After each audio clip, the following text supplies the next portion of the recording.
మాతృదేవోభవ. నా కావ్యాలు త్వదీయ నేత్రముల స్నానం వాడగా చూచి నేనీ కాయమ్మును వీడగా వలయు నీవే సాక్షియం మాటకు. తల్లి సరస్వతీమాత, నా కావ్యాలు త్వదీయ నేత్రముల స్నానం వాడగా చూచి నేనీ కాయమ్మును వీడగా వలయు నీవే సాక్షియం మాటకు. లోకాతీత పదాబ్ధిజాత జలజ శ్లోకాసన, లోకాతీత పదాబ్ధిజాత జలజ శ్లోకాసన వసనానీకం వెప్పుడు త్రోషదే ఎప్పుడు నిన్నే చూడగా చేసదే. వసనానీకం వెప్పుడు త్రోషదే ఎప్పుడు నిన్నే చూడగా చేసదే. సృష్టికి మూలమైన భగవత్తత్వాన్ని మనకు అవగాహన కావిస్తూ ఉన్న మహాభారత కథాశ్రవణం కోసం ఎదురు చూస్తూ ఉన్న భక్తి టీవీ ప్రేక్షక మహాశయులందరికీ సాత్యవతేయుడు పారాశర్యుడు అయిన వేదవ్యాస మహర్షి రచించిన శ్రీమన్మహాభారతంలో ఆనుశాసనక పర్వంలో విష్ణు సహస్రనామ స్తోత్రానికి సాగుతున్న సామాజిక వ్యాఖ్యలో 1635వ భాగానికి స్వాగతం పలుకుతున్నాం.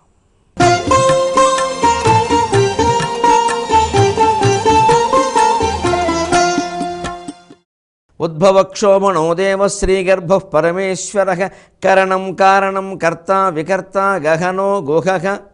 గొలుసుగట్టు మాటలు చాలా ఉన్నాయి ఇందులో, వరుసగా చెప్పుకోవాల్సినవి. ఒక లంకె, ఒక అనుబంధం. ఉద్భవక్షోభణో దేవశ్రీగర్భగా ఇంతవరకు చెప్పుకున్నాం. పరమేశ్వరగా అత్యధికమైన శాసనము కలిగినవాడు. ఇక ఆయన శాసనాన్ని మించింది లేదు. ఈశ్వరవేరు అంటారు, ఏతదనుశాసనం అంటారు. వ్యవస్థ బాగుండాలి అంటే భగవంతుడిలాగే శాసనం చేయగలిగే నియంత ఉండాలి. పరమేశ్వరుడు ఈ సృష్టి నిర్వహణని ఎంత నిష్పక్షపాతంగా చేయగలుగుతున్నాడు అంటే ఆయనకి తన అనేది ఏం లేదు. లక్ష్మీదేవో సరస్వతీదేవో పార్వతీదేవో వినాయకుడో కుమారస్వామి వీళ్ళందరూ పిల్లలను మనం అనుకోవడమే, వాళ్ళెవరు అనుకోలేదు. వాళ్ళెవరూ వాళ్ళ కోసం ఏం చేయలేదు. ఎక్కడ మీరు పురాణ కథలో చూసుకోండి. విఘ్నేశ్వరుడు కోసం ఒక్క త్యాగం చేయలేదు శివుడు. తేడా వస్తే ఇంకా వేసి వేరే తలకాయ పెట్టాడు. దేవసేనాపతి కుమారస్వామి ఆయన యుద్ధం చేసుకున్నాడు, శివుడు వెళ్ళి సాయం చేయలేదు. అలాంటి పక్షపాతాలు దేవతల్లో కనపడవు. మన్మథుడిని శివుడు దహనం చేస్తుంటే విష్ణుమూర్తి వచ్చి అడ్డుకోలేదు. ఆ పురాణ కథలు అలా ఎందుకున్నాయి, అలా ఎందుకు జరిగాయి, వాళ్ళకి ఆ వ్యామోహం ఎందుకు లేదు? తాము ఆ శరీరం కాదని వాళ్ళకి తెలుసు. విష్ణు శరీరంలో ఉన్నాం అనుకున్నాడు కానీ విష్ణువు నేనని అనుకోలేదు. మనం మాత్రం మన శరీరంలో ఉన్నాం కాదు, మనమే అనుకుంటున్నాం. అందుకని ఈ శరీరం దీంతో సంబంధం ఉన్నవాళ్ళే మనవాళ్ళు. వాళ్ళనే తిరిగి వారసులుగా ప్రకటించడం, లేకపోతే వాళ్ళకే అన్ని అవకాశాలు, వాళ్ళ కోసమే ఆస్తులు. ఈ అత్యధిక శాసనం కలిగిన పరమేశ్వరత్వం ఉండబట్టే సృష్టిలో ఎవడి కర్మఫలాలు వాడికి ఇవ్వగలుగుతున్నాడు దేవుడు, ఎటువంటి పక్షపాతం లేకుండా. మన రాజ్యం కూడా ఎవరి కర్మఫలాలు వారికి ఇచ్చే విధంగానే ఉండాలి. అంతేకాని అందులో మనం వేలు పెట్టేలా ఉండకూడదు. అందుకే మన నాయకులు అప్పుడప్పుడు అంటారు, ఏదో మా వాడిని ఇలా చేశారు నిర్బంధించారు అంటే, లా టేక్స్ ఇట్స్ ఓన్ కోర్స్. చట్టం తన పని తాను చేసుకుపోతుంది. అంతే, అలా సృష్టి తన పని తాను చేసుకుపోతుంది. అది ఇప్పుడు చూపిస్తాడు. తన పని తాను చేసుకుపోవడం ఏమిటో, భగవంతుడు సాక్షిభూతం అవడం ఏమిటో, కర్త కాదా ఇప్పుడు చెబుతాడు. సరిగ్గా అది వస్తుంది. కరణం కారణం కర్త వికర్త గహనో గుహః. ఆయన పరమేశ్వరుడే, ఆయన శాసనం అత్యధికమే, సందేహమే ఇలా. కానీ కరణం కారణం కర్త. కారణం మీరు గమనించండి, ఇంద్రియములు. కారణం దానికి కారణమైనటువంటి మనస్సంకల్పం. కర్త ఆ సంకల్పాన్ని చేసేవాడు. ఈ మూడు ఆయనే. మన జీవితం తీసుకుందాం జీవుడుగా. ఓ సంకల్పం మనం చేసామా లేదా? చేశాం కాబట్టి మనం కర్త. ఆ చేసిన సంకల్పమే కారణం. చేతులతోనో కళ్ళతోనో ముక్కుతోనో ఏదో పని చేశాం, అది కరణం. ఇంద్రియం. కరణం అంటే ఇంద్రియం. కరణం కారణం కర్త అంటే సరిగ్గా దాని ఇలా కరణం కారణం కర్త, కర్త కారణం కరణం. ఈ కింద నుంచి తీసుకుంటే అర్థమవుతుంది.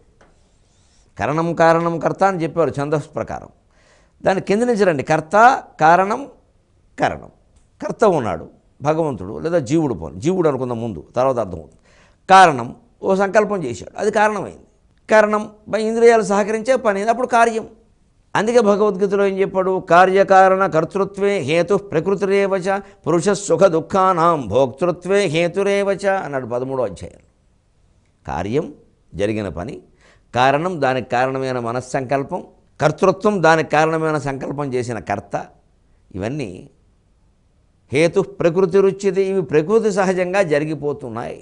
అనేక సంకల్పాలు, అనేక ఇంద్రియాలు, అనేక కర్మలు, అనేక ఫలాలు. మరి జీవుడు ఎందుకు దుఃఖపడుతున్నాడు? పురుషః సుఖదుఖానాం భోక్తృత్వే హేతు ఉచ్యతే. ఈ సుఖదుఖాలు అనుభవిస్తున్నది జీవుడు అని చెప్పబడుతున్నాడు. ఉచ్యతే, అది సత్యమని చెప్పట్లేదు అక్కడ. అనుకుంటున్నాడు, ఏం చేయమంటావు? దానికి పెద్ద ఉదాహరణ ఏమిటంటే, ఎలా అనుకుంటామండి? మనం శరీరంలో ఉన్నాం కదా, చేస్తున్నాం కదా, అవి మనకి తగులుతుంటే అనుకోకుండా ఎలా ఉంటామండి? తగలకపోయినా మనం చెయ్యకపోయినా అనుకుంటున్నామండి. అది తెలిస్తే ఇది తెలుస్తుంది. సినిమా చూస్తున్నాం, మనమేం కర్తలం కాదే. ఆ సినిమా ఎలా ఉండాలో మనమేం సంకల్పం చేయలేదే, మనమేమీ దానికి ఇంద్రియాలు జోడించలేదే, ఏమీ చేయలేదే. ఊరికే 150 టికెట్ కొనుక్కొని కూర్చున్నాం, అంతేనా? అక్కడేదో జరిగిందా, మనకు కన్నీళ్ళు వచ్చాయా? అక్కడేదో జరిగిందా, మన కడుపు నొప్పి వచ్చిందా? అక్కడేదో జరిగిందా, మనకు ఆయాసం వచ్చిందా? అక్కడేదో జరిగింది, మన చప్పట్లు ఎవరు కొట్టమన్నది?